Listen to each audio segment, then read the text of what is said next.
Hi Aquarius, this is Jav. Welcome ba sa ating channel. By the way, Aquarius, this is your timeless reading. Gamitin ang reading na ito bilang gabayan lamang. Tandaan Aquarius, ito po ay channel reading.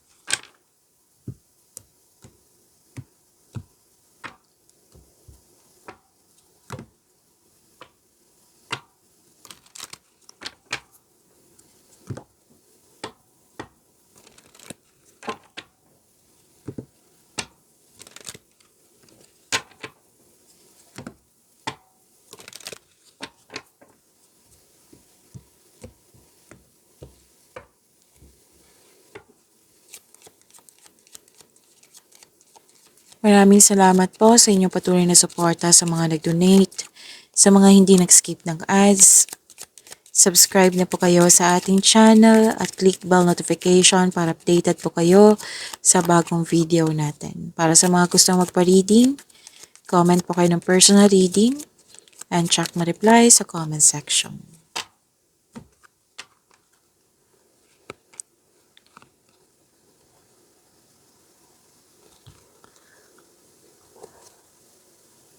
Sana'y ma-overcome mo to, Aquarius, kasi mukhang ilang araw na to nakikita ko dito na pwede nag-overthink kayo, or inaalala niyo po yung mga nangyaring loss of connection or loss of things or loss of opportunity.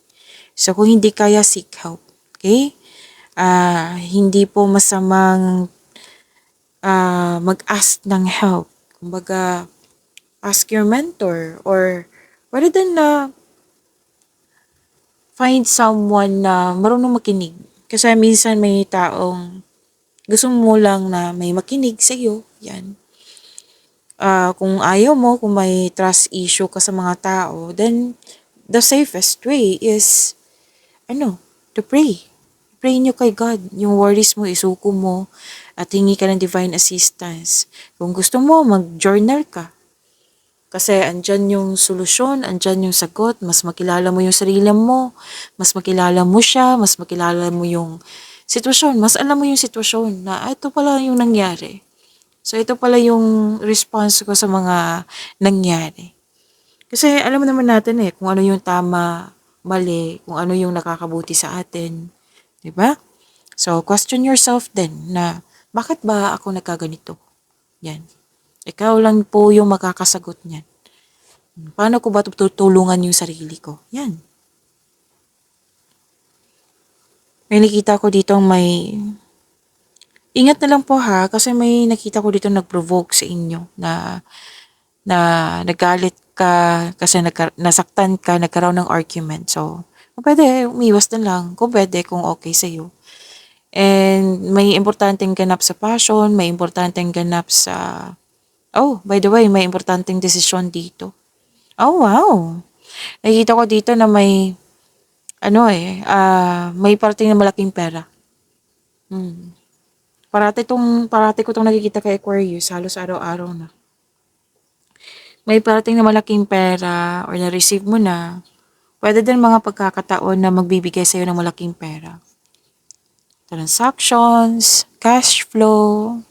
So, nakikita ko dito marami ka din ginagawa. Pero at least, diba, marami kang ginagawa, marami kang pera.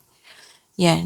Miss Jo, wala kang trabaho. Pwede din na taong malapit sa'yo na yung may trabaho or negosyo na natuwa ka kasama ka sa kanyang tagumpay. Yan. Ayan na, nasagot ko na. Tandaan nyo yan. And, yes, maraming pera. Malaking pera to ha. So, claim nyo po, Aquarius.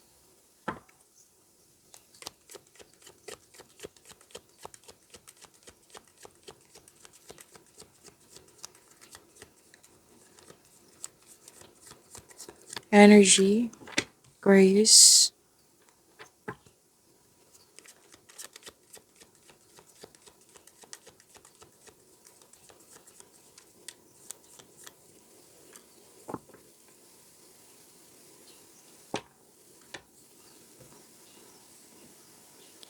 Para sa mga bago dito, kung may napansin ko na repeating message, yan po yung pinupush tong card sa inyo. Like for example, nanood kayo sa isang video reading nyo at dito din, at may napansin ko na repeating message. Yan po yung pinupush ng cards sa inyo na kailangan yung bigyan ng atensyon, solusyon at aksyon kung maaari po. So, na yung energy ni Aquarius.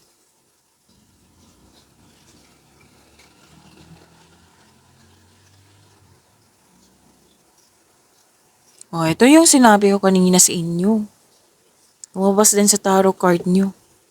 Yung malaking pera, andito. You're building stability, conserving resources. Okay, makinig ha. Sinabi ng card dito na nang dahil sa pagiging masipag mo, marunong kang magtipid, ingat na ingat ka sa naipon mo, sa pera mo, yayaman ka. Claim nyo ha. Yan ang sabi ng card. Lumabas din siya dito. Yayaman ka. This will lead you to have a financial abundance and personal growth din. Sabi ng card, wag mo daw kalimutan na, dalawang card kasi nagsabi dito na wag mong kalimutan na bigyan ng panahon yung sarili mo. Kumbaga, pamper yourself. Deserve mo to. Like for example, yung parati kong example sa inyo na ginagamit mong shoes sa work na alam mong dapat palitan na. Yung nagpapahiwatig na talaga, malapit ako mag-retire. So, palitan. Kumbaga, bilhan mo ng sapatos yung sarili mo. Kaya hindi ka naman kasi lugi niyan. Kasi araw-araw mong gagamitin. 'Di ba? At may naalala ka ako kay Aquarius, marami akong kakilalang Aquarius na like pag may bagong hindi gagamitin. Parang ingat na ingat talaga kayo. Kung ingat kayo sa pera, ingat na ingat kayo sa mga bagong bagay. Hindi naman sa hindi mo gusto, gusto mo. Pero gagamitin ko lang pag may special occasion. May nakita akong galing ganyan na. May na-experience ako. May sa study din. Kasi pinahalagan Kumbaga si Aquarius is vina-value mo. Pinapahalagan mo talaga yung bagay. She's good, di ba? Tinitiis ko nga yung kakilala kong Aquarius na regarding sa, kasi nakikita ko na may kailangan na siyang palitan sa mga gamit niya kasi sobrang gamit na gamit talaga. Oo. So, sabi ko na kaya ka may maraming pera para bilhan mo din yung sarili mo. Oo. And I think bibili yun. Bibili siya ng bago. Okay, so ma-share ko lang kasi Aquarius din yun Okay. Financial stability. Yes, financial stability nakikita ko sa inyo. Vina-value mo talaga yung pera. Hindi ka madamot at the same time. Yes, Aquarius.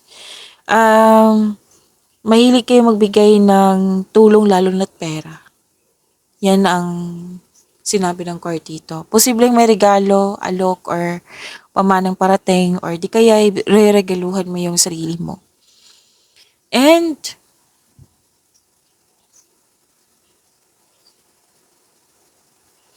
nakita ko dito na nagkaroon po ng kaya kayayaman kasi may may goal talaga kayo. Like, may yung magsisave ka ng money para sa future. Nagsisave ka money kasi may specific goal. Bibili ako ng lupa. Ganun. May nakikita akong ganyan na may halaga talaga din. Okay? And kaya sobrang ingat mo talaga sa naipon mo. And ang ilan sa inyo nagtrabaho sa malayong lugar, pwedeng abroad or di kaya nagto-travel or di kaya sa malayong lugar. Kailangan mag-travel ng malayo para doon ka magtrabaho. Yan. Conservative ka sa money at investment. Kung tanong nyo regarding sa love and romance, sense of stability. Yan. Busy kayo kasi, yun nga, gusto mong makaipon ng malaki.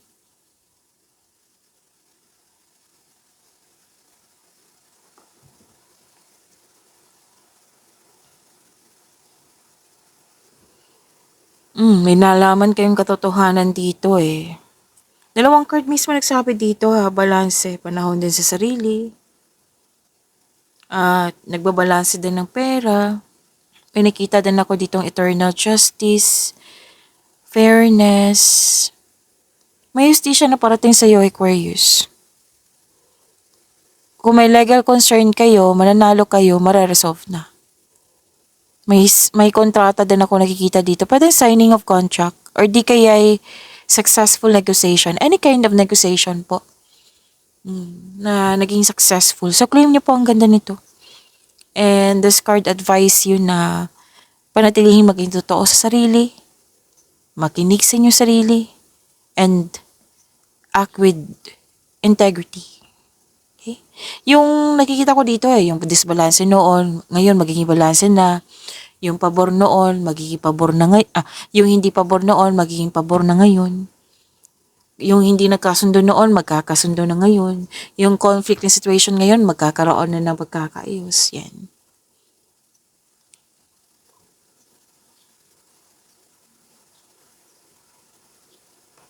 May job interview ako nakikita dito ha. Yes, kasali to sa negotiation. Magkakaroon ng successful agreement. May positive outcome po. Ang ganda nito.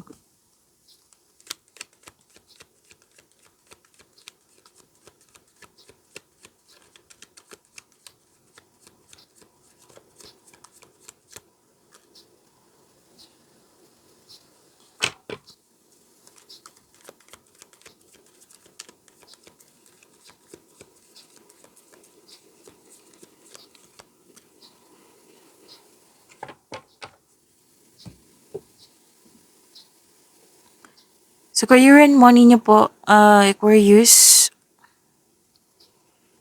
nakikita ko dito, nagkaroon po ng, kanina ko po ito nakikita, na may adventure, may kailangan magbiyahe, may travel or long distance to, pwedeng abroad, yan. May job offer or opportunity na very excited ka. Kasi naka-align to sa passion mo, alam na alam mo yung gagawin mo. Kaya, sobrang busy mo. Oh, 'di ba kanina? Sobrang busy mo. Kaya, ayun. So, this card, okay, may advice ang card nyo dito na i-prioritize mo yung task na may time management. Mukhang may hinahabol ka dito. Aquarius, like deadline? Oo, kasi kailangan ng time management eh. Pwedeng deadline or nag-promise ka, pwede din na anong tawag nito? May umaasa na matapos mo. Na hindi kayo nag-uusap pero umaasa siya. Yan. So, just make sure you can deliver on your promises, okay? And makaka-receive kayo ng magandang balita. Yes. At natuwa ka kasi may mga kasamahan ka dito eh. Pwede din bagong kasamahan to, bagong kaibigan na very loyal sa'yo.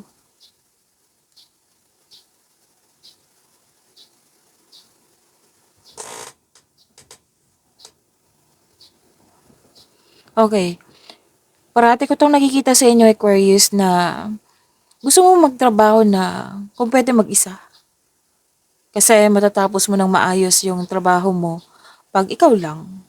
Kasi, di ba, sinabi kanina na alam mo yung gagawin mo. Feel free yourself para makapag-isip ka ng maayos. Kung nais mo ng promotion or you're making business investment, hindi mo na kailangan ng pahintulot to move ahead.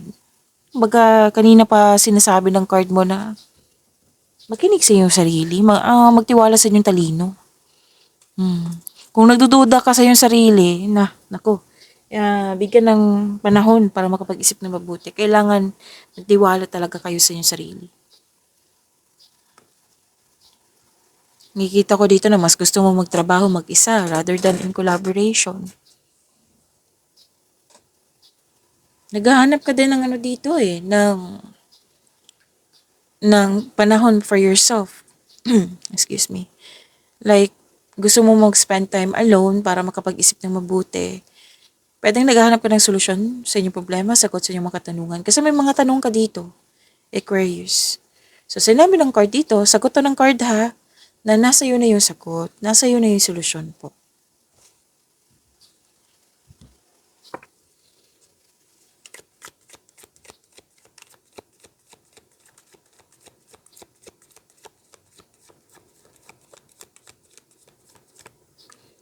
Love life, self-love, partnership, and romance ni Aquarius.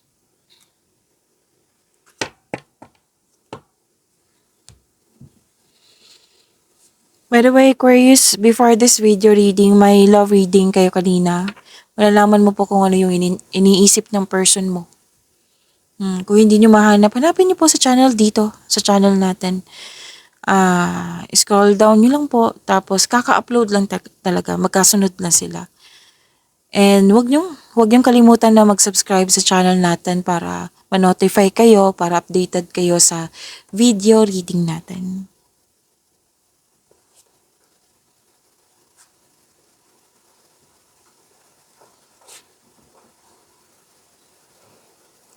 Okay.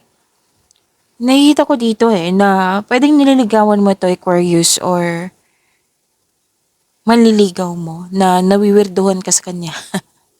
Oo, nawiwirduhan ka sa kanya. Oo. Um, Meaning to say, kinikilala mo talaga siya. Which is good, di ba? Dapat kilalanin na mabuti.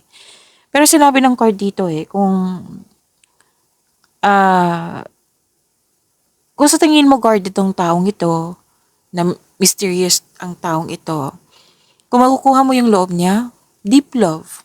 Yan yung nakikita ko. Tapos, sa mga marelasyon, sa buhay mag-asawa, may ano dito na concern na iparamdam mo sa kanya na may malasakit ka at supportive ka sa inyong relasyon. It might be this person is asking for time. Pwedeng ikaw to, pwedeng siya. So, mag-usap po.